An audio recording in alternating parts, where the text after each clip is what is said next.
The words cut through the kitchen air like a blade through butter. You're absolutely pathetic, Tilly. Living in this tiny apartment, clipping coupons like some charity case. No wonder Marcus is embarrassed to bring his friends around here. Before we jump back in, tell us where you're tuning in from, and if this story touches you, make sure you're subscribed, because tomorrow, I've saved something extra special for you. My daughter-in-law Jessica stood in my modest galley kitchen, her designer handbag clutched against her cream-colored blazer, her perfectly manicured nails drumming impatiently against the granite countertop I'd saved months to afford. She had no idea that the woman she was calling pathetic had more money sitting in various accounts than she'd see in 10 lifetimes. But watching her sneer at my careful budgeting and simple lifestyle, I realized something profound was about to change between us. My name is Tilly Anderson, and at 73 years old, I've learned that appearances can be deceiving in ways most people never imagine. For the past 15 years, since my beloved husband Frank passed away, I've lived in a modest 2-bedroom apartment in Maplewood Heights, a middle-class neighborhood, where the lawns are well-kept but not professionally manicured, where people drive reliable cars rather than luxury vehicles, and where neighbors still wave to each other from their front porches. From the outside, my life looks exactly like what you'd expect from a widow living on a fixed income. I shop at discount grocery stores, always armed with a carefully organized collection of coupons that I clip from the Sunday paper, with the same precision Frank once used to balance his accounting ledgers.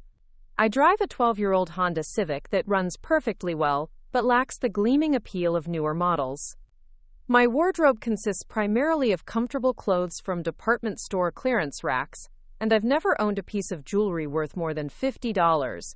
Except for my simple gold wedding band that hasn't left my finger since Frank placed it there 48 years ago. My apartment is clean and comfortable, furnished with pieces I've collected over the years from estate sales and thrift stores. The couch is a soft blue fabric that's worn but well maintained, paired with a coffee table. I refinished myself after finding it abandoned on someone's curb. My kitchen table seats 4, though it's rare that I have more than one visitor at a time. The walls are decorated with family photographs in mismatched frames, and a few landscape prints I picked up at garage sales over the years. To anyone looking in from the outside, I appear to be exactly what Jessica sees. An elderly woman living paycheck to paycheck, scraping by on Social Security, and whatever small pension Frank left behind. I've cultivated this image carefully, not out of deception, but out of a deep understanding of human nature that Frank taught me during our decades together. People treat you differently when they think you have money, he used to say. They want things from you, expect things from you, and sometimes love you for the wrong reasons entirely. Frank Anderson was a quiet genius with numbers, a man who could look at a company's financial statements and predict its future with uncanny accuracy. He worked as a senior accountant for Morrison Industries for 35 years, but his real talent lay in understanding market patterns and investment opportunities that others overlooked. While our neighbors were buying bigger houses and newer cars, Frank was quietly building what he called our security blanket through careful investments, strategic stock purchases, and real estate acquisitions that he managed with the patience of a master chess player. We lived modestly throughout our marriage, not because we had to, but because Frank believed that true wealth came from freedom rather than possessions. Money in the bank means choices, Tilly, he'd tell me as we sat at our kitchen table, reviewing our monthly budget despite having more than enough to live lavishly. Money spent on showing off means you're trapped by other people's expectations. Frank passed away suddenly on a Tuesday morning in March, 15 years ago. He'd been reading the financial section of the newspaper, coffee cup in hand, when his heart simply stopped beating. I found him slumped peacefully in his favorite armchair, the paper still folded to the stock market listings he checked religiously every morning.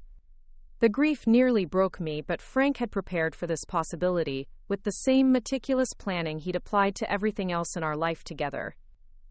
In the weeks following his funeral, as I worked with his attorney to understand the extent of Frank's financial preparations, I discovered the true scope of what my husband had built for us. The numbers were staggering. Between his carefully managed investment portfolio, the rental properties he'd purchased and paid off over the years, and the life insurance policies he'd maintained. Frank had left me with assets worth more than $8 million. $8 million. The number seemed surreal, almost impossible, especially as I sat in our modest home surrounded by furniture we'd owned for decades and wearing a black dress I'd bought on sale 3 years earlier. Frank's attorney, a kind man named Robert Henley who'd worked with Frank for over 20 years, explained that my husband had specifically structured everything to provide me with complete financial security while maintaining the flexibility to live however I chose. Frank was very specific about his wishes, Robert had told me, sliding a thick folder across his mahogany desk. He wanted you to never have to worry about money, but he also wanted you to have the freedom to decide how public or private you wanted to be about your circumstances. He understood that sudden wealth can complicate relationships and change how people treat you. The rental properties alone generated enough monthly income to support a comfortable lifestyle. But Frank had also left detailed instructions about the investment accounts, complete with recommendations for financial advisors he trusted and strategies for growing the portfolio even further. He'd thought of everything, from tax implications to estate planning, ensuring that his death wouldn't leave me struggling to understand complex financial matters during the most difficult period of my life. But perhaps Frank's most valuable gift was the wisdom he'd shared about the psychology of money and relationships. He'd seen too many wealthy individuals become isolated and suspicious, never knowing whether people cared about them personally or were simply drawn to their financial resources. He'd watched family members turn greedy and demanding when inheritance was involved, and he'd observed how sudden wealth could destroy long-time friendships and create unexpected family conflicts. Following Frank's guidance, I made a deliberate choice to maintain our modest lifestyle while quietly managing the substantial assets he'd left me. I kept the same small apartment we'd shared, continued shopping with coupons and looking for bargains, and dressed in the same simple, practical clothing I'd always preferred. To the outside world, I appeared to be a widow living carefully on a limited budget, and that suited me perfectly. The monthly income from the rental properties was more than sufficient to cover my living expenses, but I deposited most of it directly into savings and investment accounts, watching Frank's legacy continue to grow under the management of the financial advisors he'd recommended. I never felt deprived or restricted by my chosen lifestyle. On the contrary, I felt incredibly free, knowing that I could afford anything I truly wanted while choosing to live according to my own values, rather than society's expectations about how wealthy people should behave. My son Marcus was 2 years old when Frank and I married, the result of a brief relationship I'd had before meeting the man who would become the love of my life. Frank adopted Marcus legally and emotionally, raising him as his own child with a devotion that never wavered. Marcus grew up calling Frank Dad, and never knew any father but the gentle, methodical man who taught him to ride a bicycle, helped him with his homework, and attended every baseball game and school play with unwavering enthusiasm. Marcus inherited Frank's intelligence, but not his patience or his wisdom about money. As an adult, he'd built a successful career as a marketing executive, earning a comfortable salary that allowed him to live well but not extravagantly. He owned a nice home in the suburbs, drove a leased BMW, and maintained the lifestyle of someone who was doing well but still needed to budget carefully for major purchases. When Marcus married Jessica 5 years ago, I was genuinely happy for him. She was beautiful, articulate, and seemed to adore my son. Jessica worked as a real estate agent, specializing in luxury properties, and she carried herself with the confidence of someone accustomed to being around wealth and status. During their engagement, she was unfailingly polite to me, always complimenting my cooking when they visited, and asking thoughtful questions about Marcus's childhood and our family history. The change in Jessica's behavior toward me began gradually, so subtly that I initially attributed it to the normal adjustments that come with marriage and busy careers. She started declining my invitations to family dinners, claiming work obligations or prior commitments. When she did visit, she seemed distracted, checking her phone frequently and making polite but minimal conversation. She began making small comments about my apartment, suggesting that I might be more comfortable in a senior living community where I'd have people to look after me properly.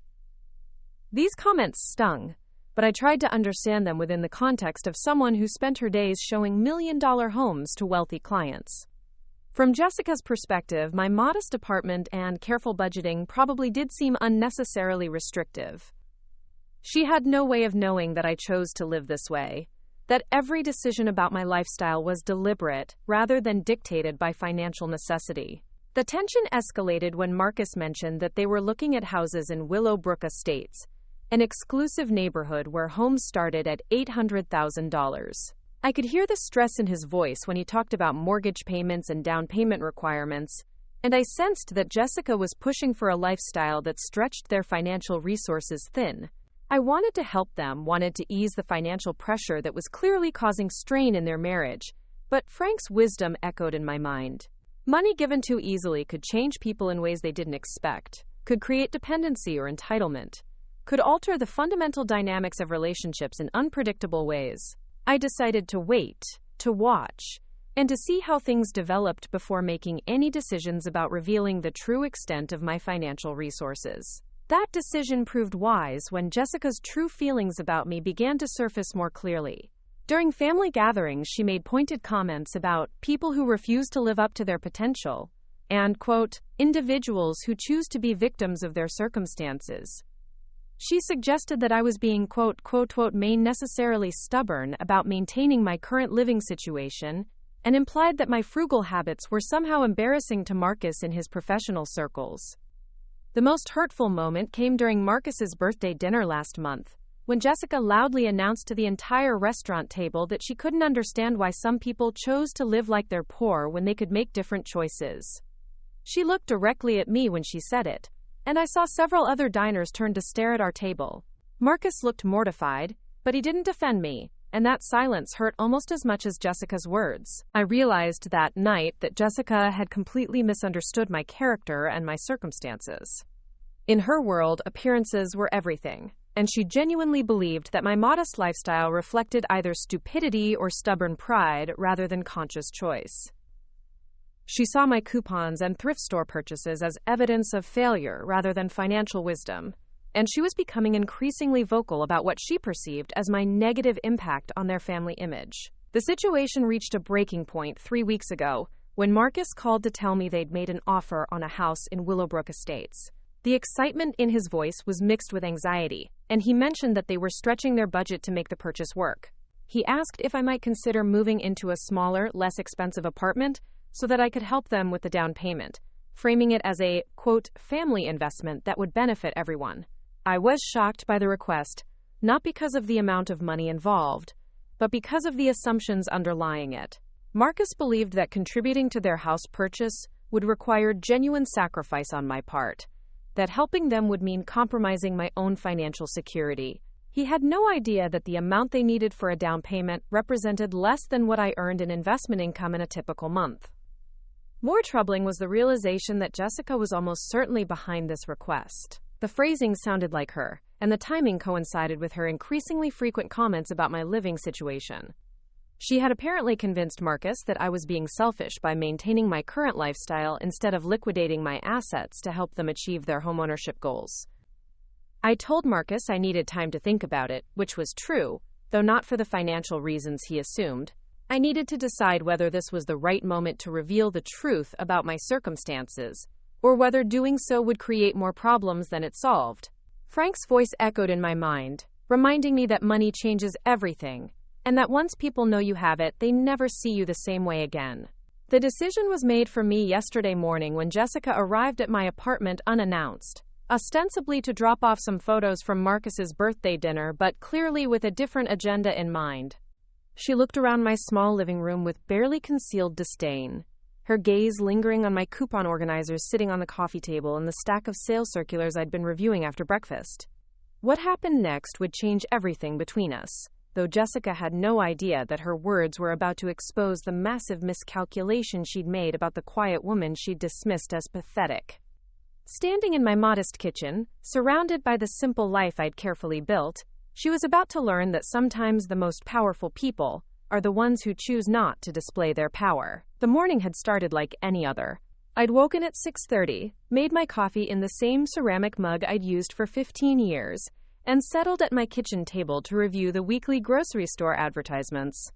This ritual had nothing to do with financial necessity, and everything to do with the satisfaction Frank had taught me to find in being a careful steward of resources. Each coupon I clipped, Each sale price, I noted, represented a choice to live thoughtfully rather than carelessly. I was organizing my coupons by store and expiration date when I heard the sharp knock at my door. Through the peephole, I could see Jessica standing in the hallway, holding a manila envelope and checking her phone with the impatient expression she wore when forced to deal with tasks she considered beneath her attention. "Good morning, Jessica," I said, opening the door and stepping aside to let her enter. "This is a nice surprise." She walked past me without her usual polite greeting, her high heels clicking against my hardwood floors as she surveyed my living room. "I brought those photos from Marcus's birthday," she said, setting the envelope on my coffee table next to my coupon organizer. "He thought you might want copies." "That's very thoughtful," I replied, though her body language suggested this wasn't a purely social visit. "Would you like some coffee? I just made a fresh pot."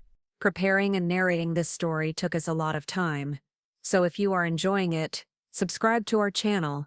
It means a lot to us. Now, back to the story. Jessica glanced toward my kitchen, and I saw her expression shift as she noticed the sale circulars spread across my table and the neat stack of clipped coupons waiting to be filed. Something cold flickered in her eyes, an emotion I'd been seeing more frequently in recent months but had tried to ignore. "Actually, Tilly, I'm glad I caught you," she said, following me into the kitchen. "Marcus and I have been talking, and we're really concerned about you." I poured coffee into my second-best mug, a simple white ceramic piece that didn't match my own but was perfectly functional. "Concerned about what, dear?" Jessica accepted the coffee but didn't sit down, choosing instead to lean against my counter in a posture that suggested she was preparing for a difficult conversation. "About your living situation. About the way you're choosing to live." The words hung in the air between us, loaded with implications I was only beginning to understand. "I'm not sure what you mean." "Look around, Tilly." Jessica gestured broadly at my kitchen, her voice taking on the tone someone might use when explaining something obvious to a child. "You're living like you're destitute when you don't have to be. Marcus told me about Frank's insurance money, about how you could afford a nicer place if you wanted to." I felt my chest tighten. Marcus had clearly shared information about my finances, though he had no idea how incomplete his knowledge actually was. "I'm comfortable here, Jessica. This apartment has everything I need." "But it doesn't have everything Marcus needs," she replied sharply. "Do you know how embarrassing it is for him when his colleagues ask about family? When they want to meet his mother, and he has to explain that you live in this tiny place and spend your time clipping coupons like some charity case?"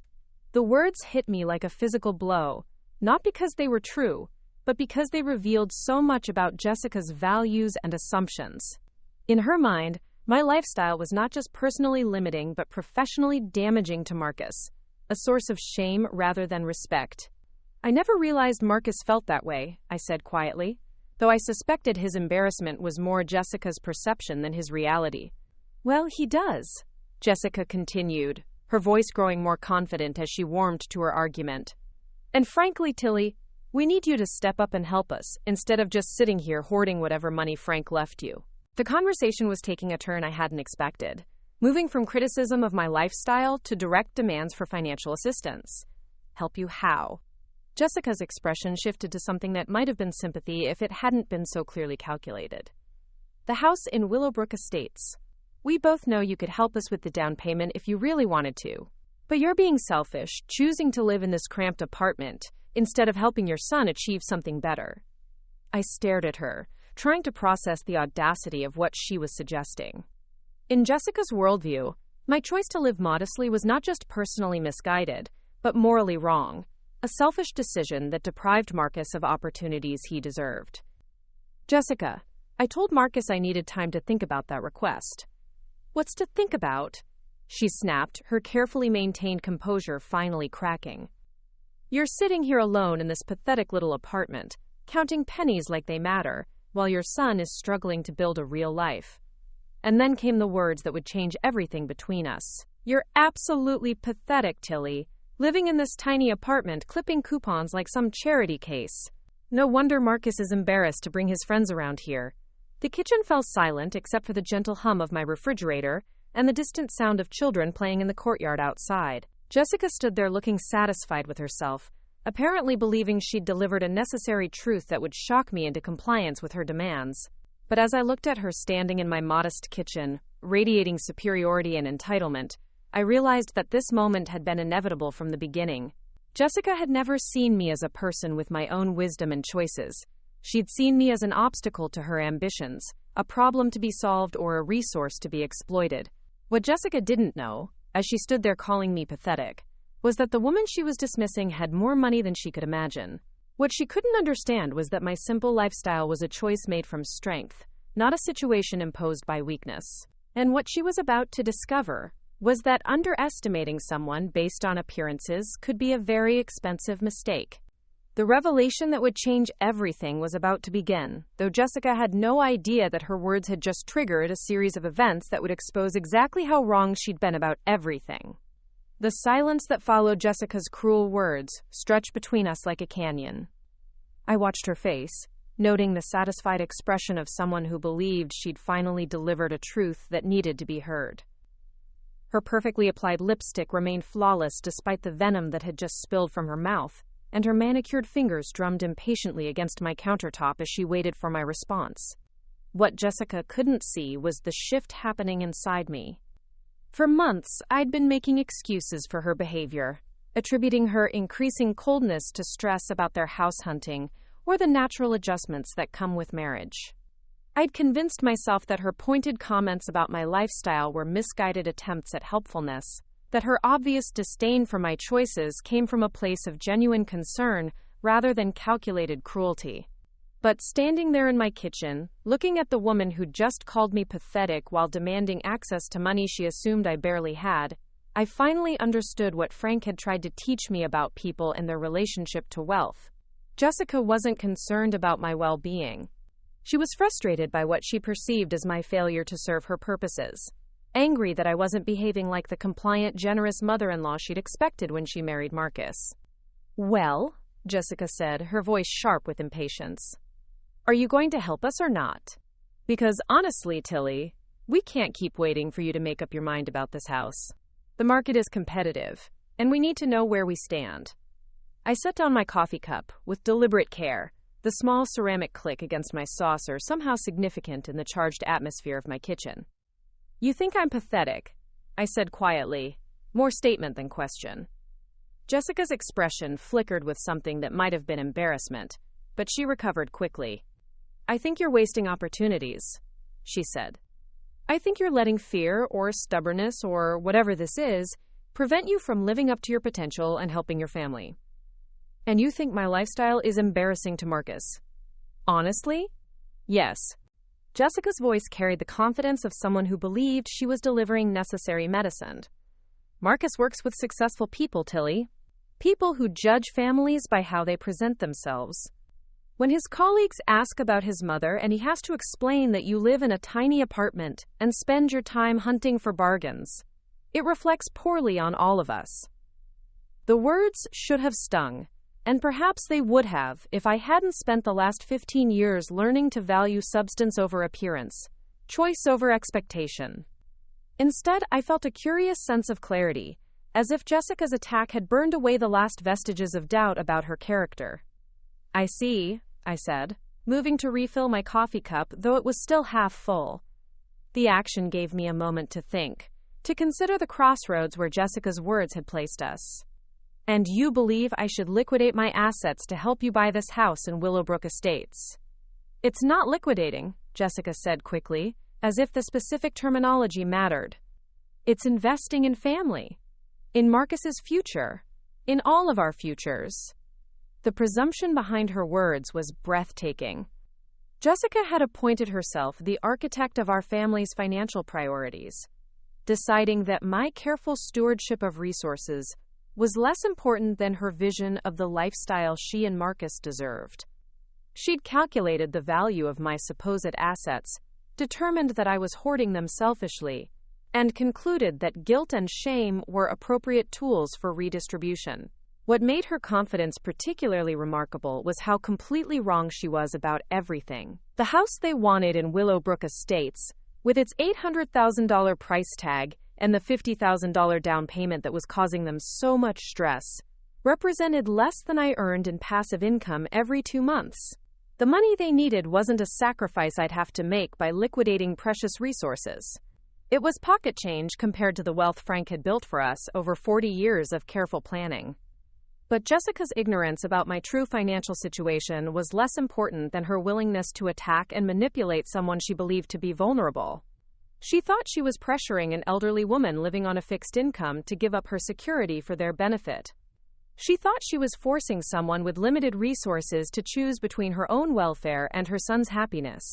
That calculation revealed everything I needed to know about Jessica's character, and it made my next decision surprisingly easy. "You know what, Jessica?" I said, turning back to face her with a smile that probably confused her. "You're absolutely right about one thing. It is time for me to step up and help Marcus." Relief flooded her face so quickly that I almost felt sorry for her. "Oh, Tilly, I'm so glad you've come to see reason. Marcus will be thrilled, and I promise you won't regret this decision. The house is going to be a wonderful investment for all of us." "I'm sure it will be," I agreed, though not in the way she imagined. "But first, I think you should know a little more about my actual financial situation. You see, Frank was much better with money than most people realized." Jessica nodded eagerly, probably calculating mortgage payments and furniture budgets in her head. "I knew he must have left you more than you've been letting on. Marcus always said his father was clever about investments." "Frank was very clever," I confirmed. "But I don't think you understand just how clever. Would you like to see some financial statements? I keep copies of everything in my desk." The offer seemed to surprise her, as if she hadn't expected me to be so forthcoming about money she'd assumed I was desperately trying to protect. "I mean, if you think it would be helpful for planning purposes." I walked to my small desk in the corner of the living room where I kept a filing system that Frank had taught me to maintain with meticulous care. Every account statement, every investment report, every piece of financial documentation was organized chronologically and cross-referenced for easy access. I pulled out a folder labeled Current Holdings Summary and returned to the kitchen where Jessica waited. "This should give you a good overview," I said, placing the folder on the table between us. Jessica opened it with the eager anticipation of someone about to confirm her assumptions about my limited resources. I watched her expression change as she scanned the first page, her confident smile faltering as her brain processed numbers that didn't match her expectations. "This says," she began, then stopped, blinking at the page as if the numbers might rearrange themselves into something more reasonable. "This can't be right." "Which part?" I asked innocently. "This says you have over $3 million in investment accounts alone." Jessica's voice had risen an octave, and she was gripping the paper so tightly that her knuckles were white. "That's just the portfolio managed by Henderson Financial," I explained. "Frank believed in diversification. There are accounts with 2 other firms as well." Jessica flipped frantically through the pages, her breathing becoming increasingly rapid as she encountered account after account, showing substantial balances. "Tilly, what is this? What are all these numbers?" "Those are my assets," I said simply. "The rental properties Frank acquired over the years, the various investment accounts, the business interests he purchased and held long-term. Frank was very thorough about building our security." "But you live like—" Jessica's voice trailed off as the implications began to sink in. "Like I don't have money?" I finished for her. "Yes, I suppose I do. Frank taught me that there's a difference between having wealth and needing to display it. We always preferred to live below our means rather than at or above them." Jessica stared at the papers in her hands as if they were written in a foreign language. "Tilly, according to this, you're worth approximately $8.7 million as of last month's statements," I confirmed. "Though the markets have been doing well lately, so it's probably a bit higher now." The folder slipped from Jessica's fingers, scattering financial statements across my kitchen table like oversized confetti. She sank into one of my mismatched chairs, her face pale beneath her carefully applied makeup. $8 million, she whispered. "You have $8 million and you live like this?" "I live like this because I choose to," I said, my voice gentle but firm. "Frank and I learned early in our marriage that happiness doesn't come from impressing other people with expensive purchases. It comes from having the freedom to make choices based on your own values rather than external expectations." Jessica looked around my kitchen with new eyes, seeing not the pathetic accommodations of someone too poor to afford better, but the deliberate choices of someone who could afford anything but chose simplicity. The realization was clearly devastating to her worldview. But why? She asked. And for the first time since I'd known her, Jessica sounded genuinely vulnerable rather than calculating. If you can afford anything, why do you clip coupons? Why do you shop at discount stores? Why do you live in this tiny apartment? It was a fair question, and one that deserved an honest answer. I sat down across from her, noting how strange it felt to be having this conversation in the same kitchen, where I'd planned hundreds of careful meals and organized thousands of dollars worth of coupons. Because being wealthy doesn't mean you have to be wasteful, I explained. Every dollar I don't spend on things I don't need is a dollar that can grow and compound for the future. Frank used to say that the best investment is often the purchase you don't make. Jessica shook her head slowly, as if trying to dislodge water from her ears. But people must think. People think exactly what you thought, I interrupted. That I'm a poor old woman living paycheck to paycheck. And you know what, Jessica? That's been incredibly educational. The sharpness in my voice seemed to cut through her shock, reminding her of the position she'd placed herself in with her earlier words. For the first time since opening the folder, Jessica looked directly at me, and I saw the dawning realization of exactly how badly she'd miscalculated. Tilly, she began, but I held up a hand to stop her. Let me share something with you about the last 5 years, I said, my voice still gentle but carrying an undertone of steel that Frank would have recognized. I've watched you treat me like an embarrassment to your family. I've listened to you make pointed comments about my lifestyle choices, my apartment, my careful budgeting. I've endured suggestions that I was being selfish or stubborn or unreasonably fearful about money. Jessica's face was growing paler with each word, and I could see her mentally reviewing every conversation we'd had, every dismissive comment she'd made, every moment when she'd treated me like a burden rather than a person deserving of respect. I've watched you assume that my frugality came from desperation rather than choice, I continued. I've seen you roll your eyes when I mentioned sales or coupons, heard you suggest to Marcus that I needed to, quote, live up to my potential, whatever that means. And this morning, you called me pathetic. Tilly, I didn't know. Jessica's voice was barely audible. No, you didn't know, I agreed. But here's what's interesting, Jessica. You didn't know about my financial situation, but that didn't stop you from making judgments about my character, my intelligence, and my worth as a person. You decided that someone who lives modestly must be living that way because they're too stupid or too poor to make different choices. Jessica opened her mouth to protest, but I continued before she could speak. More than that, you decided that my lifestyle choices were somehow damaging to Marcus professionally, that my appearance and behavior were embarrassing liabilities that reflected poorly on your family. You appointed yourself the judge of how I should live and what I should value.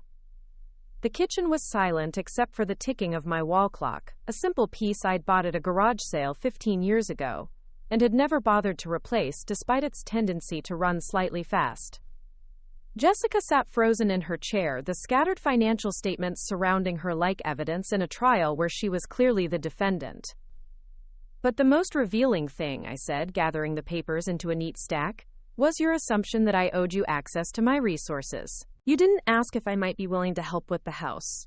You demanded that I liquidate my assets to fund your lifestyle choices. You treated my money as if it were partially yours by right, as if my role in this family was to serve as a financial resource for your ambitions. That's not. Jessica started, then stopped, perhaps realizing that her words from earlier in the conversation had made my assessment entirely accurate. You calculated that I probably had some insurance money or small inheritance from Frank, and you decided that I should give it to you rather than keeping it for my own security. You assumed that someone my age living alone didn't really need financial independence, that my money would be better used supporting your vision of the life Marcus deserved. I stood up and moved to the window, looking out at the courtyard where children were playing on swings their parents had installed with permission from the apartment management. It was a modest playground, nothing fancy, but it provided joy and community for the families who lived here. Jessica would probably see it as evidence of the neighborhood's limitations rather than its strengths. Here's what you didn't consider, Jessica, I said, turning back to face her. You never wondered whether I might be living modestly because I'd learned something about the relationship between money and happiness that you hadn't figured out yet. You never considered that my choices might be based on 48 years of marriage to a man who understood wealth in ways that go beyond showing off possessions. You never thought that maybe, just maybe, I knew something about financial wisdom that you could learn from instead of criticize. Jessica was crying now, though she was trying to hide it by keeping her head down and her hair falling forward to cover her face. The tears weren't necessarily remorse, I realized. They might be anger or embarrassment or fear about the consequences of having so completely misjudged the situation. The house in Willowbrook Estates, I continued. The one you're so anxious to buy, the one that's causing you and Marcus so much financial stress. Do you know how much it costs relative to my monthly income? Jessica shook her head without looking up. The entire purchase price represents about 18 months of my passive income. The down payment you've been pressuring me to provide represents less than what I earn from dividends and rental income in 6 weeks. The numbers seemed to hit Jessica like physical blows. She was learning that her entire understanding of our family's financial dynamics had been not just wrong, but spectacularly, embarrassingly wrong. So when you stood in my kitchen this morning and called me pathetic for living in a tiny apartment and clipping coupons, you were insulting someone who could buy your dream house with cash and not notice the expense. When you suggested that I was being selfish by not liquidating my assets to help you, you were criticizing someone who could fund your entire lifestyle without accessing principal. I sat back down across from her, noting how different this conversation felt from the one we'd started an hour ago. Jessica was no longer the confident critic delivering hard truths to a stubborn old woman. She was someone who'd revealed her own character through her treatment of someone she'd underestimated completely. But the most important thing you've shown me today, I said quietly, is how you treat people when you think they have less power than you do. You've shown me that you're willing to be cruel to someone you perceive as vulnerable, that you're comfortable demanding sacrifices from people you think can't refuse you. Jessica finally looked up, her makeup smeared and her eyes red from crying. Tilly, please. I made a mistake. I didn't understand. You made many mistakes, I corrected. And the misunderstanding wasn't about my financial situation. It was about basic human decency and respect. The conversation was interrupted by the sound of my phone ringing. I glanced at the caller ID and saw Marcus's name. Perfect timing, I thought, though I wondered if Jessica had texted him during our conversation to report on her mission to pressure me into funding their house purchase. Hello, Marcus, I said, answering the phone while maintaining eye contact with Jessica. Hi, Mom. Is Jessica still there? She said she was going to drop off some photos, but she's not answering her phone. She's here, I confirmed. We've been having quite an interesting conversation about family finances. There was a pause on the other end of the line. Oh, did she? Were you able to talk about the house situation? We did discuss it, I said. In fact, Jessica has just learned some things about my financial situation that I think might surprise you as well. Would you like to come over so we can all talk together? Another pause, longer this time. Is everything okay? You sound different. Everything is fine, Marcus. Better than fine, actually. But I think it's time for some honesty about money and family expectations. Can you be here in 30 minutes? Of course. Mom, you're not upset about anything, are you? I looked at Jessica, who was listening to my side of the conversation with an expression of growing dread. I'm not upset, dear. I'm actually feeling quite enlightened. We'll see you soon. After I hung up, Jessica and I sat in silence for several minutes. She seemed to be processing not just the revelation about my wealth, but the implications of what she'd said and done before learning the truth. I could practically see her mind racing through scenarios, trying to figure out how to minimize the damage she'd caused to her relationship with the family's primary financial resource. Tilly, she finally said, her voice hoarse from crying, I know I said things I shouldn't have said. I know I made assumptions I shouldn't have made. But we're family, and families forgive each other, right? It was interesting how quickly Jessica's definition of family had evolved now that she understood the true dynamics of our financial relationship. An hour ago, she'd felt comfortable attacking my character and demanding my assets. Now she was appealing to family bonds and the expectation of forgiveness. Families do forgive each other, I agreed. But forgiveness and consequences are different things. And trust, once broken, has to be rebuilt through actions rather than words. Jessica nodded eagerly, as if she understood the wisdom of what I was saying, though I suspected she was primarily focused on figuring out how to repair the damage to her position in the family hierarchy. "What can I do?" she asked. "How can I make this right?" It was the right question, but I wasn't sure Jessica was prepared for the answer. Making this right would require her to fundamentally change her understanding of respect, family relationships, and the difference between what people have and what they choose to display. It would require her to acknowledge that she'd been wrong not just about my financial situation but about my worth as a person. "I think," I said carefully, "that we should wait for Marcus to arrive before we discuss next steps. This conversation involves him too, and he deserves to understand what's happened here today." Jessica nodded again, though I could see her anxiety increasing at the prospect of Marcus learning about her behavior. She was probably calculating how to present her actions in the most favorable light, how to frame her cruel words as misguided concern rather than calculated manipulation. But what Jessica didn't understand yet was that this morning's conversation had changed more than just her awareness of my bank account balance. It had changed my understanding of who she was as a person, and that knowledge would inform every interaction we had going forward. The next 30 minutes would bring even more revelations, though not the kind Jessica was hoping for. She was about to learn that underestimating someone based on their appearance and lifestyle choices could have consequences far beyond embarrassment. She was about to discover that the pathetic old woman she'd dismissed was actually the most powerful person in her family's financial ecosystem.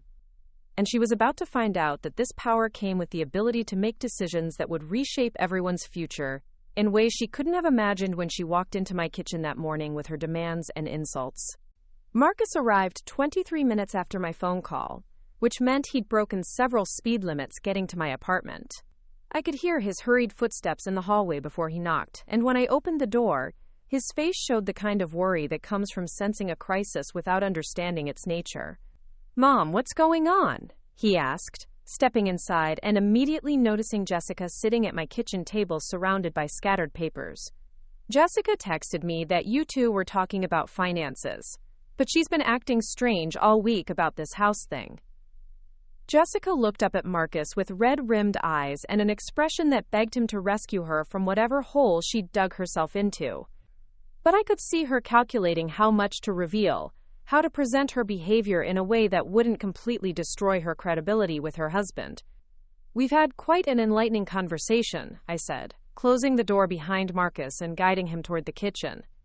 "Jessica has learned some things about my financial situation that I think you'll find interesting as well." Marcus glanced between his wife and me, clearly trying to read the tension in the room. Jessica had attempted to repair her makeup, but she still looked like someone who'd been crying. And the scattered financial documents on the table suggested this wasn't a casual chat about household budgets. "Is this about the house?" Marcus asked, settling into the chair next to Jessica. "Mom, I know we put you in a difficult position by asking for help with the down payment. If you can't afford it, we understand. We can look at smaller places, or wait until we've saved more." The genuine concern in his voice, the assumption that I might be struggling financially, made Jessica's earlier cruelty even more stark by comparison. Marcus had inherited Frank's compassionate nature along with his intelligence, and even when asking for financial help, he was worried about my well-being rather than focused solely on his own needs. "Actually, Marcus, I can afford to help you with the house," I said, sitting down across from them. "The question isn't whether I have the money. The question is whether I should give it to you after what I've learned about your wife's character today." Marcus's confusion deepened, and he reached for Jessica's hand in what appeared to be an automatic gesture of support. "What do you mean? What happened here?" Jessica opened her mouth to speak, but I continued before she could begin whatever carefully crafted explanation she'd prepared during the last half hour. "Jessica came here this morning to pressure me into helping you buy that house in Willowbrook Estates," I explained. "She told me that you were embarrassed by my lifestyle, that my apartment and my careful budgeting were pathetic and reflected poorly on your professional reputation." "I never said Marcus was embarrassed," Jessica protested, though her voice lacked conviction. "I said it might reflect poorly, which is different. You said, I replied, my voice calm but precise, that I was absolutely pathetic, that I was living like a charity case, and that it was no wonder Marcus was embarrassed to bring his friends around here. You demanded that I liquidate my assets to fund your house purchase, and you suggested that my refusal to do so immediately was selfish and stubborn. Marcus's face went through several expressions as he processed this information. Confusion gave way to shock, which transformed into something that looked like anger, though I wasn't sure whether it was directed at Jessica or at me for sharing such harsh details. Jessica, you said that? He asked, turning to look at his wife. You called my mother pathetic? I was frustrated, Jessica said, her voice defensive. We've been looking at this house for months, and your mother kept saying she needed time to think about helping us, and I thought she was being unnecessarily difficult about a simple decision. A simple decision? Marcus repeated, his voice rising slightly. Jessica? We asked her to potentially sacrifice her own financial security to help us buy a house. How is that simple? It was gratifying to see Marcus defend me, but I realized he was still operating under the same misconceptions about my finances that had fueled Jessica's behavior. He thought he was protecting a vulnerable elderly woman from his wife's unreasonable demands, not understanding that the power dynamic in the room was entirely different from what he imagined. Marcus, I said gently, there's something else you need to understand about this situation. Something about my actual financial circumstances that might surprise you. I gestured toward the papers scattered across the table, which Jessica had been studiously avoiding looking at since Marcus arrived. Your wife has learned some things about Frank's legacy that I've never shared with you in detail. Marcus glanced at the documents, then back at me. What kind of things? The kind that make her demands and insults particularly ironic, I said, handing him the summary sheet from my investment portfolio.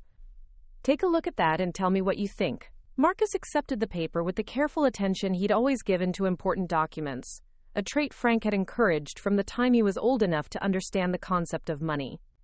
I watched his eyes scan the numbers, saw the moment when his brain registered what he was seeing, witnessed the same shock that had devastated Jessica an hour earlier. Mom, he said slowly, this says you have over $3 million in this one account. That's correct. But you live. He gestured around my modest apartment, his voice trailing off as he struggled to reconcile the evidence in his hands with his assumptions about my lifestyle. Like I don't have money, I finished for him. Yes, I do. It's a choice, Marcus. Frank taught me that wealth is most powerful when it's not displayed, when it gives you freedom to make decisions based on your values, rather than other people's expectations. Marcus set down the paper and looked at the other documents spread across the table. How much? He asked quietly. Total net worth is approximately $8.7 million, I said, watching his face carefully. Frank was extraordinarily good at investing and building wealth quietly. Everything he built for us, and when he died, it all became mine to manage. The kitchen fell silent except for the sound of Marcus's breathing, which had become noticeably deeper as he processed this revelation. Jessica watched him anxiously, probably hoping he'd share her shock but fear the consequences of her behavior less than she did. $8 million, Marcus said finally. You have $8 million and you've been living like this for 15 years? I've been living according to my values for 15 years, I corrected. The money doesn't change who I am or what makes me happy. It just means I have more options and more security than most people. Marcus stood up abruptly and walked to my kitchen window, staring out at the courtyard where a mother was pushing her toddler on one of the swings. I could see him struggling to reorganize his entire understanding of our family's dynamics, his role as the financially successful son taking care of his aging mother, his assumptions about my needs and vulnerabilities. Why didn't you tell me? He asked without turning around. All these years I've been worried about your finances, making sure you had enough for groceries and utilities. I've been treating you like you needed protection and support, when you could probably buy my house 10 times over. The hurt in his voice was genuine, and I felt a pang of guilt for the deception, even though it had been motivated by Frank's hard-earned wisdom about family and money. Because Frank taught me that money changes relationships in ways people don't expect, I explained. He'd seen too many families destroyed by wealth, too many people whose generosity was exploited by relatives, who saw them as sources of funding rather than people deserving of love and respect. But I would never. Marcus began, then stopped, perhaps realizing that his reaction was proving my point. He was hurt that I hadn't trusted him with the information, which suggested that knowing about my wealth would indeed have changed how he related to me.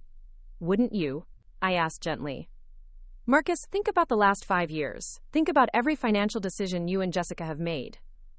If you'd known I had millions of dollars, would you have approached those decisions differently? Marcus was quiet for a long moment, and I could see him mentally reviewing their house hunting, their vacation planning, their discussions about children and education costs. We might have asked for help more often, he admitted. You might have expected help more often, I corrected. You might have made financial choices based on the assumption that I would cover any shortfalls. You might have started seeing my money as partially yours by right of family relationship.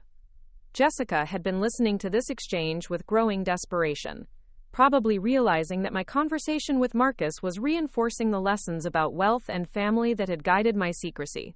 But she couldn't remain silent when she saw an opportunity to redirect the focus away from her behavior.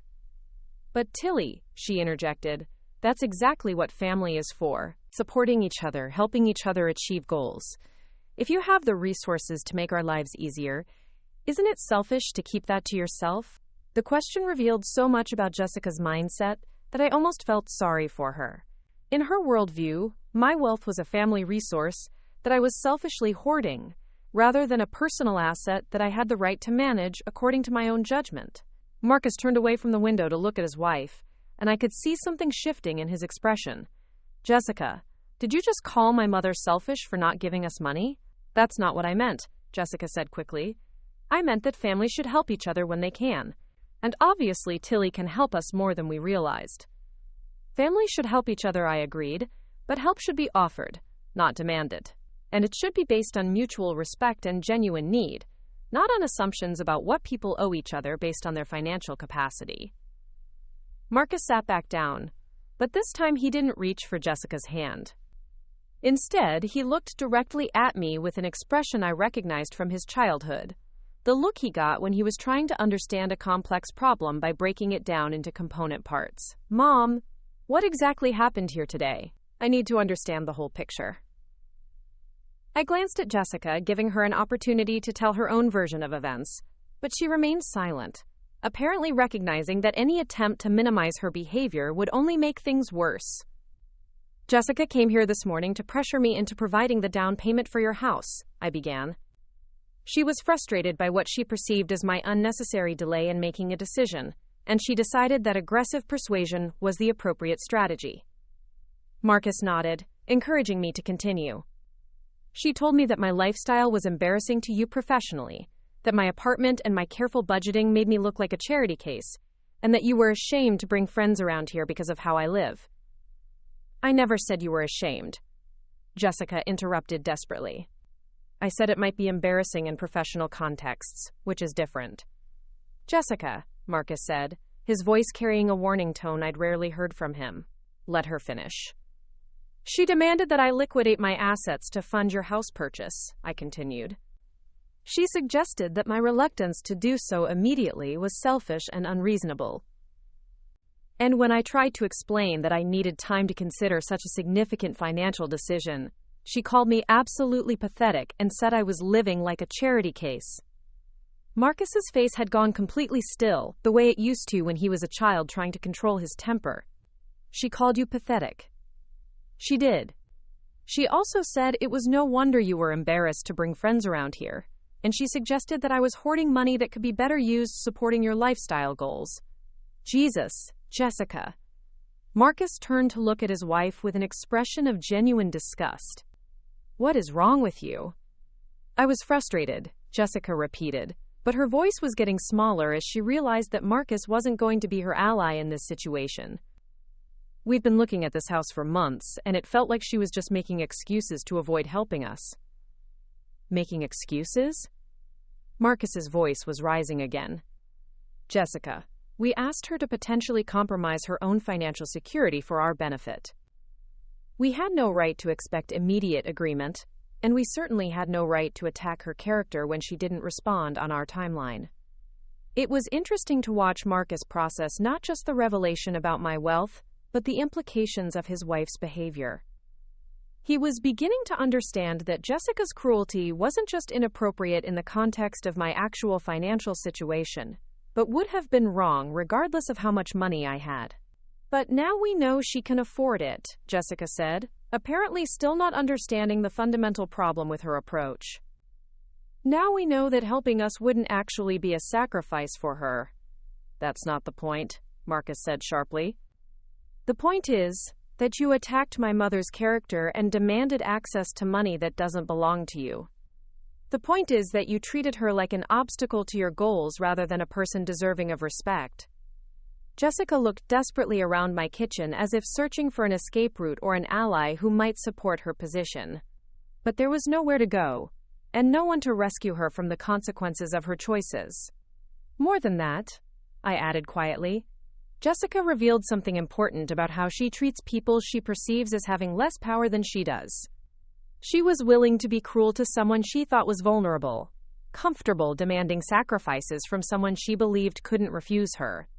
Marcus absorbed this observation with the kind of focused attention that suggested he was filing it away for future reference. "Is that true, Jessica? Were you being cruel because you thought Mom couldn't fight back?" "No," Jessica protested, but her voice lacked conviction. "I was just trying to help us move forward with our plans." "By calling her pathetic and attacking her lifestyle choices?" Jessica opened her mouth to respond, then seemed to realize that any answer would only make her position worse. The kitchen fell quiet again, but this time the silence felt different. It felt like the calm that comes after a storm has revealed the true condition of structures that had seemed solid before the wind tested their foundations. "I need to ask you something, Jessica," I said finally, "and I want you to think carefully before you answer. If Marcus lost his job tomorrow, if your real estate business failed, if you found yourselves in genuine financial difficulty, how would you want people with resources to treat you?" The question seemed to catch her off guard, and I could see her struggling to understand its relevance to our current situation. "I would want them to help if they could," she said slowly. "And if they decided not to help, or if they needed time to consider their options, how would you want them to communicate that decision?" Jessica was beginning to understand where this was leading, and her discomfort was visible. "I would want them to be honest and respectful." "Would you think it was appropriate for them to demand explanations for your financial difficulties? Would you want them to criticize your lifestyle choices, or suggest that your problems were the result of poor judgment or character flaws?" "No," Jessica whispered. "Would you think it was fair for them to attack your dignity while deciding whether or not to provide assistance?" "No." "Then why?" I asked, my voice still gentle but implacable. "Did you think it was appropriate to treat me that way?" The question hung in the air like an indictment, and I could see Jessica finally beginning to understand the moral dimensions of her behavior. She'd been so focused on the practical goal of securing funding for their house purchase that she'd lost sight of basic principles of human decency and respect. Marcus was watching this exchange with something that looked like recognition, as if he was seeing his wife clearly for the first time. "Jessica," he said quietly, "I think you owe my mother an apology. A real one." "I know," Jessica said, tears starting to flow again. "Tilly, I'm sorry. I'm so sorry for what I said, and how I treated you. I was wrong about everything. It was a start, but apologies are meaningless without changed behavior, and I wasn't convinced that Jessica understood the depth of what needed to change. Her remorse seemed focused primarily on the practical consequences of her miscalculation, rather than genuine recognition of the moral problems with her approach. "I appreciate the apology," I said. "But Jessica, I need you to understand that this isn't just about the specific words you used today. This is about a pattern of behavior that's been developing for months, a gradual escalation of disrespect and entitlement that culminated in this morning's attack." Marcus looked surprised. "What pattern?" "The comments about my lifestyle choices, the suggestions that I should move to a senior living facility, the eye-rolling when I mentioned sales or coupons, the implications that my careful budgeting was somehow embarrassing to the family." I ticked off the examples on my fingers, watching Marcus's expression grow increasingly troubled. "Your wife has been systematically undermining my dignity for months, and it all led to today's explosion. I didn't realize. Marcus began, then stopped, perhaps remembering moments when Jessica had made comments that he'd dismissed as harmless at the time. Most of it was subtle, I acknowledged. The kind of gradual erosion of respect that's easy to overlook until it reaches a breaking point. But today it became impossible to ignore. Jessica was crying openly now, and I found myself wondering whether her tears represented genuine remorse or simply fear about the consequences of having attacked the family's primary financial resource. The distinction mattered, because it would determine whether rebuilding trust was possible or whether this relationship was fundamentally damaged beyond repair. "What happens now?" Marcus asked, and I could hear the weight of multiple concerns in his voice. He was worried about his marriage, his relationship with me, his house purchase, and probably a dozen other implications that were just beginning to occur to him. "That depends on several factors," I said. "It depends on whether Jessica is genuinely sorry for her behavior or just sorry that it backfired. It depends on whether you're prepared to address the problems in your marriage that allowed this situation to develop. And it depends on whether we can establish new boundaries and expectations that prevent similar incidents in the future." Marcus nodded slowly, but Jessica looked confused. "What do you mean, problems in our marriage?" It was a revealing question, because it suggested that Jessica still didn't understand how her treatment of me reflected broader issues in her character and her relationship with Marcus. She seemed to view this as an isolated incident rather than a symptom of deeper problems.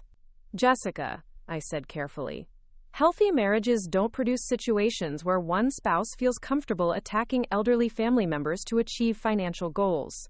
The fact that you thought this behavior was acceptable, the fact that you felt entitled to demand access to my resources, the fact that you were willing to be cruel to someone you perceived as vulnerable, all of that suggests problems that go beyond this specific incident." Marcus was listening to this analysis with the kind of focused attention that suggested he was beginning to see connections he'd missed before. "You think this is about more than just the house." "I think this is about fundamental differences in values," I confirmed. "Differences in how you treat people, how you handle financial stress, how you define family obligations, and how you exercise power when you think you have it." The implications of this assessment were clearly overwhelming for both Marcus and Jessica. They'd come into this conversation expecting to discuss a house purchase, and were instead confronting fundamental questions about their marriage, their values, and their fitness as partners for each other. "I love Marcus," Jessica said desperately, as if that declaration could somehow override the behavioral evidence we'd been discussing. "I love this family. I never meant to hurt anyone." "Intent matters," I agreed, "but impact matters more. And the impact of your behavior has been to damage relationships, undermine trust, and reveal aspects of your character that are genuinely troubling."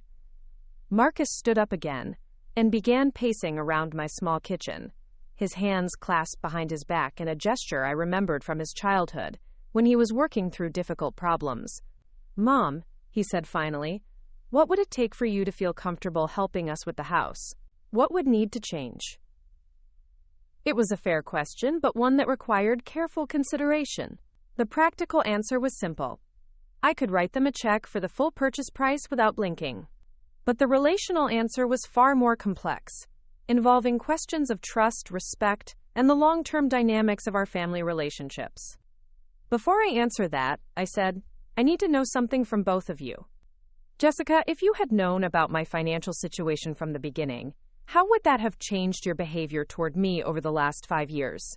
Jessica considered the question, and I could see her trying to figure out what answer would serve her interests best, rather than simply telling the truth.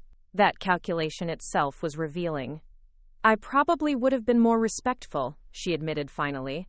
"Why?" I pressed. "Why would my having money make me more deserving of respect?" The question seemed to stump her, and she looked to Marcus as if hoping he might help her navigate this ethical minefield. But Marcus was watching her with an expression that suggested he was as interested in her answer as I was.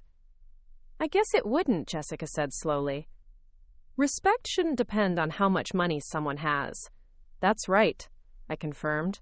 "Respect should be based on someone's inherent dignity as a human being, not on their utility to your goals or their capacity to fund your lifestyle choices." Jessica nodded, but I wasn't convinced she truly understood the principle beyond its application to her current predicament. Understanding something intellectually and integrating it into your character are very different processes. Marcus, I continued, the same question applies to you. If you'd known about my wealth from the beginning, how would it have changed our relationship? Marcus stopped pacing and looked directly at me. Honestly, I probably would have worried about you less, but I also might have expected more from you financially. I might have made different choices about my career or my lifestyle, knowing I had a safety net. I appreciated his honesty, even though it confirmed my decision to maintain secrecy about my finances. And do you think those changes would have been good for you as a person? Marcus considered this for a long moment. Probably not. Knowing I had that safety net might have made me less motivated to build my own security. It might have made me dependent in ways that wouldn't have been healthy. Frank believed that too much financial support could be as damaging as too little, I explained. He wanted you to develop your own competence and confidence before you inherited significant resources. He wanted you to earn your success rather than having it handed to you. When would I have inherited? Marcus asked. According to Frank's original plan, when you turned 45. He thought that would give you enough time to establish your own identity and values before dealing with serious wealth. Marcus would turn 45 in 3 years, which meant Frank's timeline was approaching regardless of current circumstances. But the events of today had created a situation that required earlier decisions about family financial relationships. But this situation has accelerated that timeline, I continued. Jessica's behavior has forced us to address questions about money and family that we might have handled more gradually under different circumstances. Jessica looked between Marcus and me with growing anxiety. What does that mean for us? For the house? It was a practical question, but one that revealed Jessica's continuing focus on the material outcome rather than the relational healing that needed to happen first. She was still thinking like someone trying to close a deal, rather than someone working to repair damaged family relationships. It means, I said carefully, that we need to establish new terms for how we relate to each other going forward. Terms that are based on mutual respect rather than financial leverage, on earned trust rather than family obligation, and on clear boundaries rather than unstated expectations. Marcus sat back down and looked directly at me. What kind of terms? Terms that protect everyone's dignity and autonomy while acknowledging the reality of our changed circumstances, I said. Terms that ensure this kind of incident never happens again. The conversation that followed would determine not just whether Marcus and Jessica got their dream house, but whether our family relationships could survive the revelation of wealth that changes everything it touches. Jessica was about to learn that access to money comes with responsibilities and expectations that she'd never considered. And Marcus was about to discover that his mother's generosity, while substantial, was not unconditional. The real test of their character was just beginning. The terms I established weren't complicated, but they were non-negotiable. Jessica would need to demonstrate genuine change through her actions, not just her words. Marcus would need to take responsibility for enabling her behavior by failing to address it earlier. And both of them would need to understand that my financial resources came with expectations about how I expected to be treated as a human being, regardless of what I could afford to give them. First, I said, settling back in my chair with the authority that comes from holding all the cards, Jessica will write a formal letter of apology that acknowledges specifically what she did wrong, why it was harmful, and what she commits to doing differently in the future. This isn't a quick "I'm sorry" that glosses over the details. This is a comprehensive examination of her behavior and a concrete plan for change. Jessica nodded eagerly, though I suspected she was more focused on completing tasks that would restore her access to my resources rather than genuinely understanding the deeper issues at stake. Second, I continued, Jessica will enter counseling to address the underlying attitudes that led to this behavior. Not couples counseling with Marcus, though that might be helpful too, but individual therapy focused on her relationship with money, power, and respect for others. Individual therapy? Jessica asked, and I could hear resistance creeping into her voice. Is that really necessary? I mean, I understand I made mistakes, but... Jessica, I interrupted gently, this morning you called an elderly woman pathetic and demanded access to her life savings. You did this because you thought she was too weak and too poor to refuse you. Those aren't mistakes. Those are character issues that require professional attention. Marcus was watching this exchange with an expression that suggested he was learning things about his wife that he'd never recognized before. Mom's right, Jessica. What you did today wasn't just inappropriate, it was cruel, in a way that I've never seen from you before. Third, I said, continuing my list, both of you will take a financial literacy course together. Not because you're bad with money, but because you need to understand the difference between having resources and being entitled to someone else's resources. We're both college educated, Marcus protested. We understand money management. Do you? I asked. Marcus, you've been married to Jessica for 5 years, and you never noticed that she was systematically undermining my dignity because she disapproved of my lifestyle choices. You never questioned whether her attitude toward my financial situation was appropriate or fair. Marcus fell silent, apparently recognizing the validity of my point. Fourth, I continued, we're going to have regular family meetings where we discuss financial decisions, expectations, and boundaries openly. No more assumptions, no more unstated expectations, no more surprise demands for funding lifestyle choices.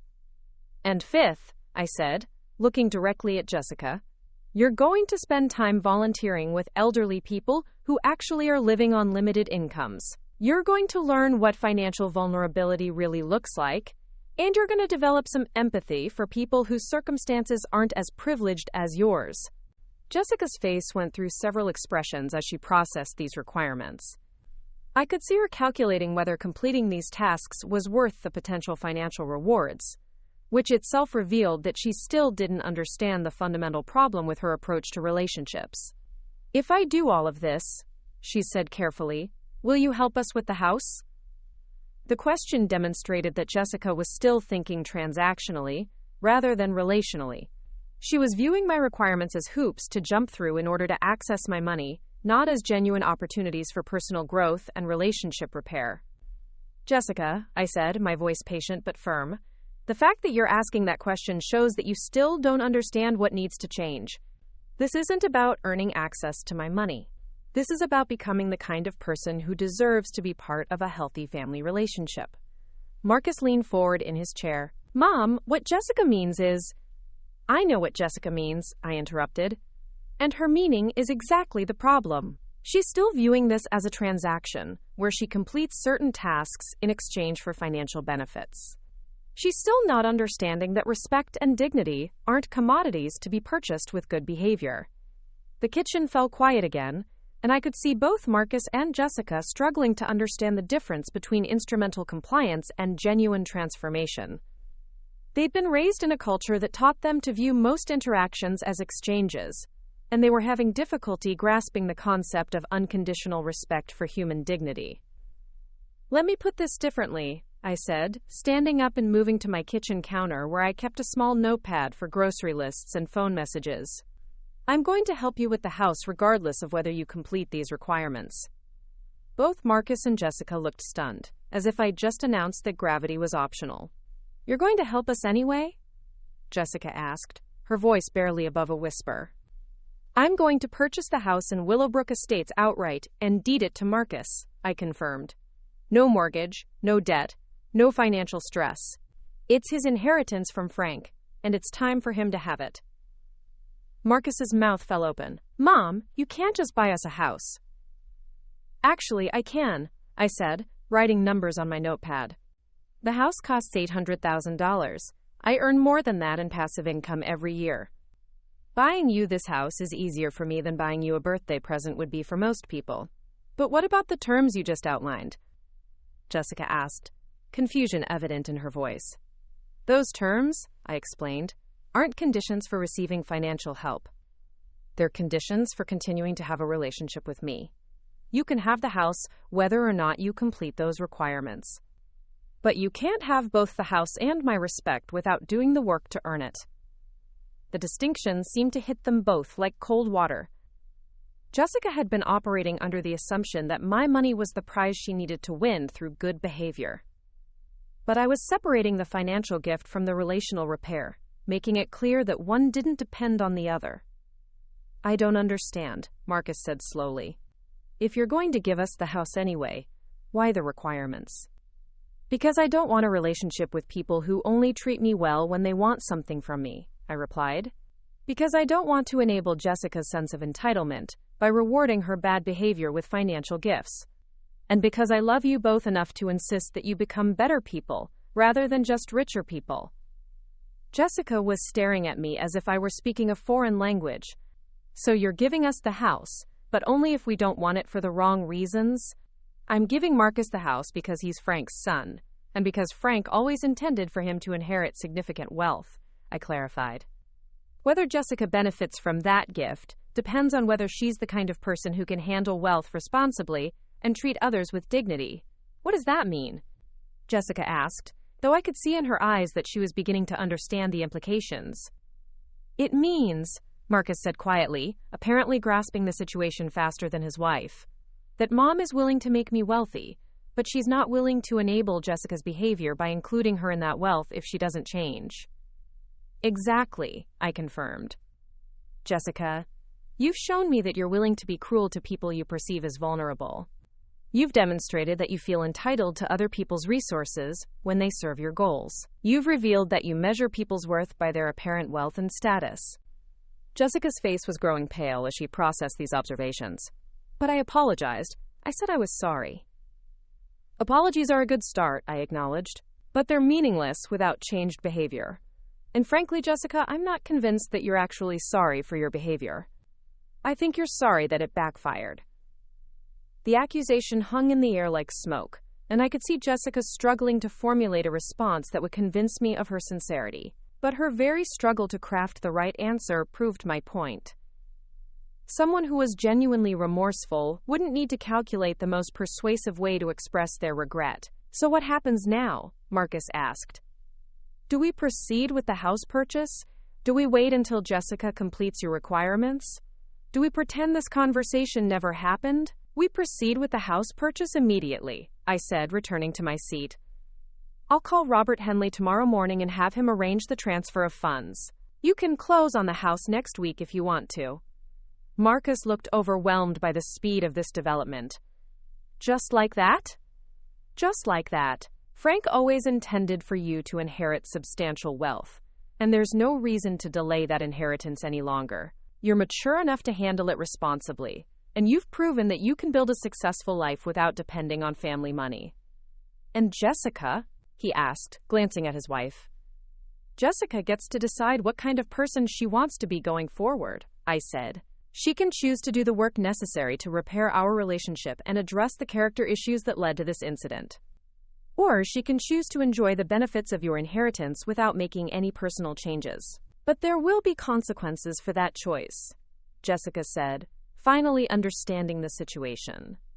There will be natural consequences, I confirmed. If you choose not to address these issues, if you continue to treat people disrespectfully when you think you can get away with it, if you remain someone who feels entitled to wealth you didn't earn, then you'll find that your relationship with me becomes increasingly distant and formal.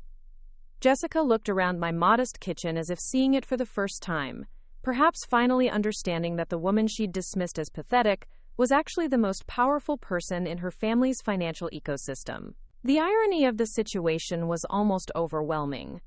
She had attacked me for living like I was poor, not realizing that I was rich enough to change her entire life with a single phone call.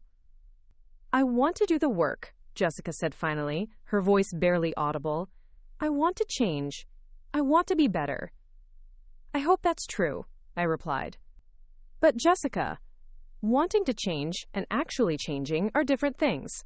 The requirements I outlined aren't suggestions. They're non-negotiable conditions for rebuilding trust between us. Marcus reached for Jessica's hand, and this time she didn't resist. We'll do whatever it takes, Mom. Jessica will get the counseling, we'll take the financial literacy course, we'll participate in family meetings. We'll prove that we can handle this responsibly. I appreciate that commitment, I said. But Marcus, I need you to understand that this isn't just about Jessica's behavior. You enabled her treatment of me by failing to address it when you noticed it. You're going to need to examine your own patterns and make changes too. Marcus nodded, though I could see him struggling with the implication that he'd been complicit in his wife's cruelty.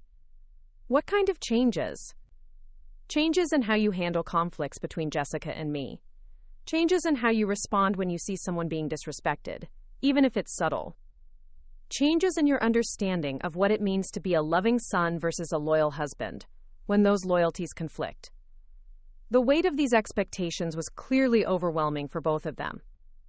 They'd walked into my apartment that morning thinking they were dealing with a simple financial negotiation, and they were leaving with the understanding that their entire family dynamic was about to be transformed. "When do we start?"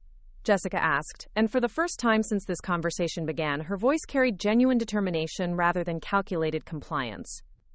"You start today," I said. "Jessica, you can begin writing your letter of apology this afternoon. Marcus, you can start researching financial literacy courses that fit your schedules. And both of you can start thinking about how you want to handle the transition from financial stress to financial security." "Transition?" Marcus asked. "Marcus, you're about to become wealthy," I explained. "Not just comfortable, but genuinely wealthy. That change will affect every aspect of your life, from how you make financial decisions to how people treat you to how you raise your children. You need to be prepared for that transition." The mention of children seemed to startle both of them, perhaps because they hadn't considered how sudden wealth might affect their family planning or parenting decisions. "How wealthy?" Marcus asked quietly. I pulled out my notepad again and began writing figures. "The house is your first inheritance, but it won't be your last. Frank set up a trust structure that will give you access to approximately $2 million when you turn 45, with additional distributions in subsequent years. By the time you're 60, you'll have inherited most of what Frank built." Marcus stared at the numbers I'd written, his face going through the same series of expressions that had characterized his initial reaction to learning about my wealth. $2 million in 3 years? Plus the house, plus smaller gifts along the way for major life events like having children or starting a business, I confirmed. "Frank wanted to ensure that you'd never have to worry about money, but he also wanted you to appreciate the responsibility that comes with wealth." Jessica was listening to this conversation with an expression that seemed to cycle between excitement and anxiety. I could see her beginning to understand that the financial security she'd been demanding through manipulation was about to be handed to them freely, but that the accompanying expectations were far more demanding than anything she'd anticipated. "What if we don't handle it well?" she asked, a question that suggested she was finally beginning to grasp the magnitude of the responsibility being offered to them. "Then you'll learn from your mistakes and do better next time," I said. Frank made plenty of financial errors when he was building his wealth. The difference was that he viewed each mistake as an education rather than a failure. "But what if we become the kind of people who—" Jessica's voice trailed off, perhaps because she was realizing that she'd already demonstrated some of the negative behaviors that wealth could enable. "What if you become entitled and cruel to people who have less than you do?" I finished for her. "What if you start measuring people's worth by their apparent wealth? What if you begin to feel that your financial resources give you the right to treat others disrespectfully?" Jessica nodded, her face flushed with embarrassment at having her own behavior reflected back to her so clearly. "Those are real risks," I acknowledged. "Which is why the work I'm asking you to do isn't just about repairing our relationship. It's about developing the character necessary to handle wealth responsibly." Marcus stood up and walked to my kitchen window again, though this time his posture suggested contemplation rather than agitation. "Mom, how did you handle it? How did you manage to have all this money without letting it change who you are?" It was a thoughtful question, one that suggested Marcus was beginning to understand that wealth was as much a psychological challenge as a financial opportunity. "I followed Frank's example," I said. "I remembered that money is a tool, not a goal. I focused on using it to create security and options, rather than to impress people or buy happiness. And I never forgot that my worth as a person had nothing to do with the numbers in my bank accounts." "But weren't you ever tempted to, I don't know, live more extravagantly? Buy expensive things? Travel to fancy places?" "Of course I was tempted," I admitted. And I did some of those things, just not in ways that other people could see. I've taken several cruises over the years, always in modest cabins, but on excellent ships. I've donated substantial amounts to charities that matter to me, though always anonymously. I've helped people in this neighborhood with medical bills and educational expenses, though they never knew the money came from me. Jessica looked up with surprise. You've been helping people all along? Wealth is only meaningful if you use it to make the world better, I explained. Frank taught me that the real purpose of having money is to create positive change, whether that's in your own family, or in your community, or in causes that align with your values. How much have you given away? Marcus asked. Approximately $2 million over the last 15 years, I said, watching their faces process this information. Education scholarships, medical bill assistance, disaster relief, environmental causes, money that made real differences in people's lives. And you never told anyone? Jessica asked, apparently struggling to understand the concept of anonymous generosity. The people who received the help knew they were being helped, I clarified. They just didn't know it was coming from me. That's a choice Frank and I made early in our marriage. We decided that our charitable giving should be about the recipient's needs rather than our recognition. Marcus returned to his seat, his expression thoughtful. So you've been living like a person with modest means while secretly acting like a person with substantial wealth. I've been living according to my values while using my resources to support those values, I corrected. The appearance of modesty wasn't about deception. It was about authenticity. Frank and I genuinely believed that happiness came from relationships and purposeful activity rather than from possessions and status. And that's what you want us to learn? Jessica asked. I want you to have the opportunity to learn it, I said. I can't force you to adopt our values, but I can insist that you develop some coherent philosophy about wealth and responsibility before you inherit significant resources. The conversation was interrupted by my phone ringing again. This time the caller ID showed Robert Henley's office number, which seemed almost eerily appropriate given the direction our discussion had taken. Excuse me, I said, answering the phone. Hello, Robert. Tilly, good afternoon. I hope I'm not interrupting anything important. Actually, Robert, your timing is perfect. I'm here with Marcus and his wife, Jessica, and we've been discussing some financial matters that you'll need to help us implement. Oh, wonderful. Is this about accelerating Marcus's inheritance timeline? You'd mentioned that as a possibility during our last meeting. I glanced at Marcus, who was listening to my side of the conversation with obvious curiosity. Yes, that's exactly what this is about. We're going to need to purchase a house in Willowbrook Estates, and we're going to begin the process of transferring assets according to Frank's original plan. Excellent. Should I prepare the standard documentation for early inheritance distribution? Yes, and Robert, we're also going to need to discuss some additional trust structures that include behavioral expectations and educational requirements. There was a pause on the other end of the line. Behavioral expectations? I'll explain when we meet. Can you clear your schedule for tomorrow morning? This is going to require some detailed planning. Of course. Should Marcus and Jessica plan to attend this meeting? I looked at both of them, noting their expressions of nervous anticipation. Yes, they should both be there. This affects all of us. After ending the call, I turned back to Marcus and Jessica, who were waiting for an explanation of what they'd just overheard. Tomorrow morning, we're going to meet with Frank's attorney to begin the legal process of transferring your inheritance, I explained. Robert will prepare the documentation for the house purchase and establish the framework for your future financial security. What did you mean about behavioral expectations? Jessica asked. I meant that your access to inheritance funds will be structured to encourage responsible behavior and continued personal growth, I said. Frank always intended for wealth transfers to include educational and character development components. Marcus looked uncertain. Are you saying that our inheritance comes with strings attached? I'm saying that your inheritance comes with opportunities for growth and expectations for responsibility, I corrected. Frank didn't want to create entitled heirs who took wealth for granted. He wanted to raise financially literate, generous, and ethical people who would use resources wisely. And if we don't meet those expectations? Jessica asked. Then you'll receive reduced distributions and additional educational requirements until you demonstrate readiness for greater responsibility, I explained. It's not punishment, Jessica. It's preparation. The framework I was describing represented Frank's deepest wisdom about wealth and family. He'd seen too many inheritances destroy relationships and corrupt character to leave significant resources without safeguards and guidance. This is a lot to process, Marcus said, rubbing his temples as if he was developing a headache. Yes, it is, I agreed.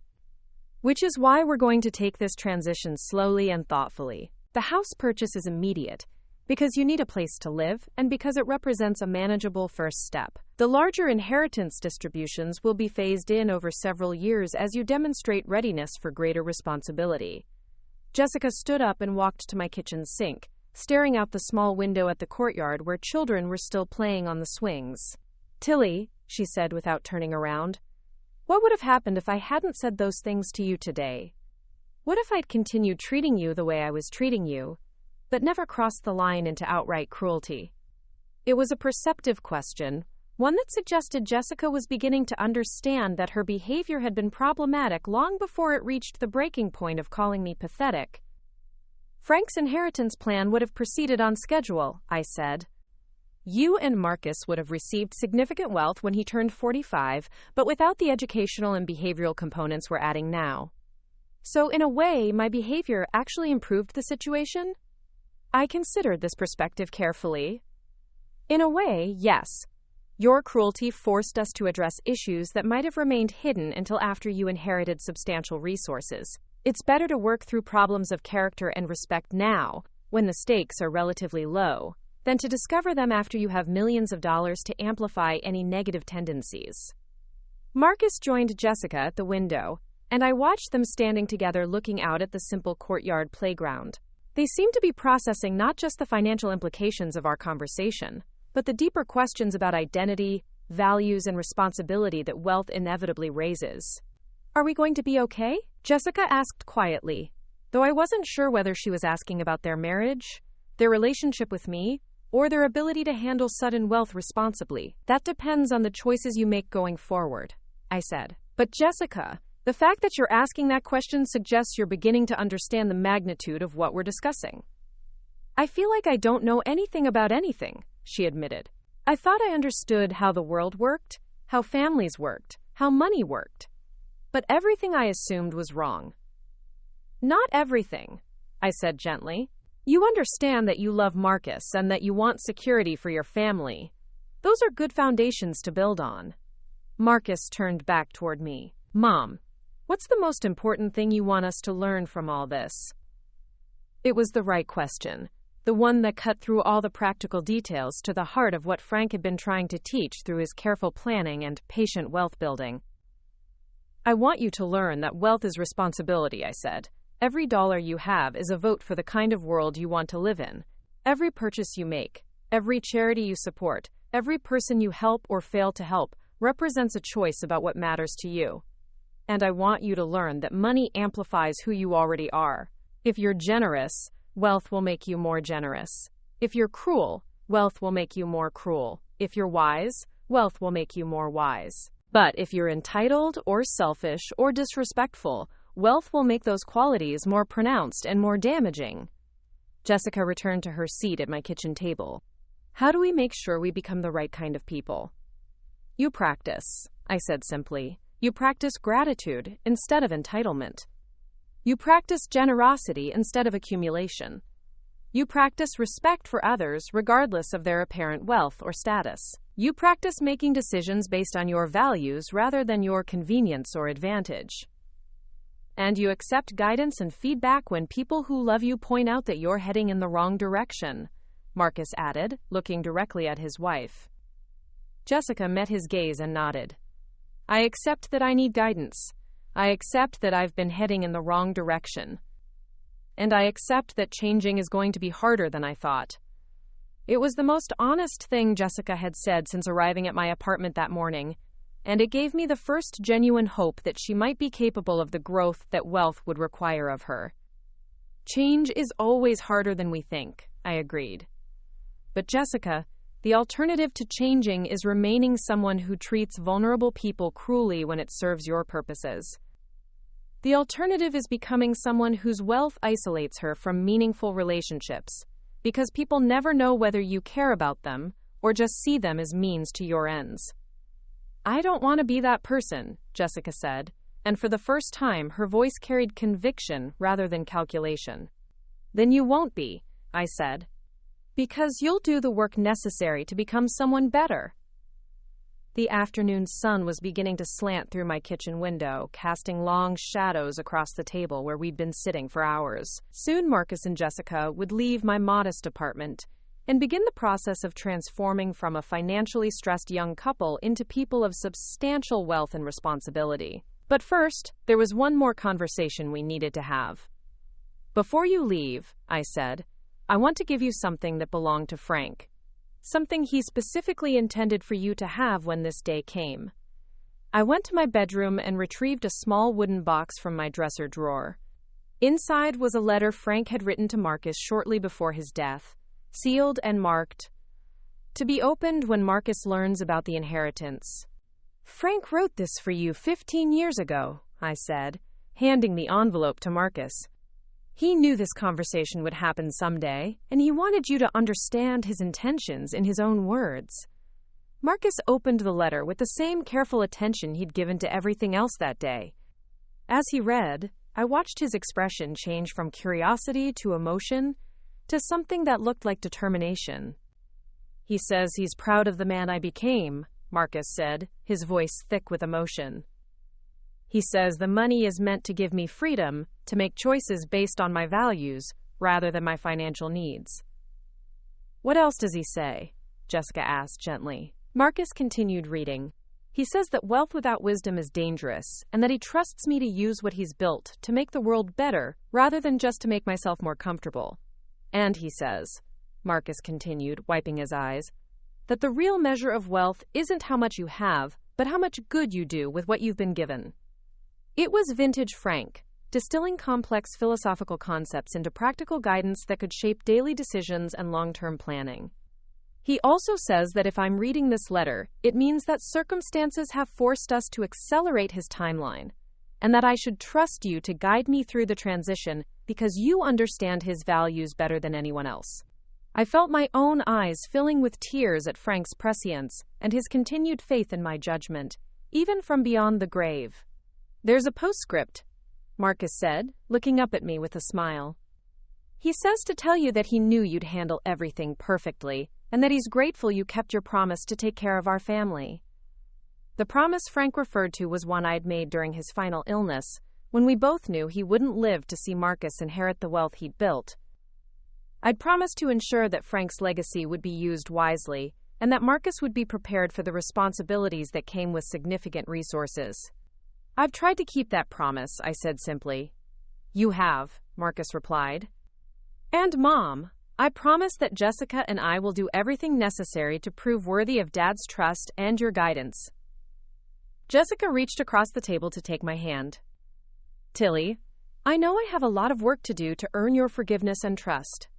But I want you to know that I'm grateful for this opportunity to become better. I'm grateful that you're giving us this chance, despite how badly I behaved. It wasn't a perfect apology, but it was sincere, and it represented progress from the calculating compliance she'd shown earlier in our conversation. I'm giving you this chance because I believe people can change when they're motivated to do so, I said. And because Frank taught me that forgiveness isn't about excusing bad behavior, it's about creating space for people to become who they're capable of being. As Marcus and Jessica prepared to leave, I realized that our family dynamic had been fundamentally transformed in the span of a single afternoon. The balance of power, the expectations for behavior, the understanding of resources and responsibilities, everything had changed. But perhaps the most important change was that we were no longer operating under false assumptions about each other. Jessica now understood that I was someone whose respect had to be earned, rather than someone whose resources could be demanded. Marcus now understood that wealth came with responsibilities as well as privileges, and I now understood that my role in their lives would be as much about teaching wisdom as providing financial support. What time should we meet Robert tomorrow?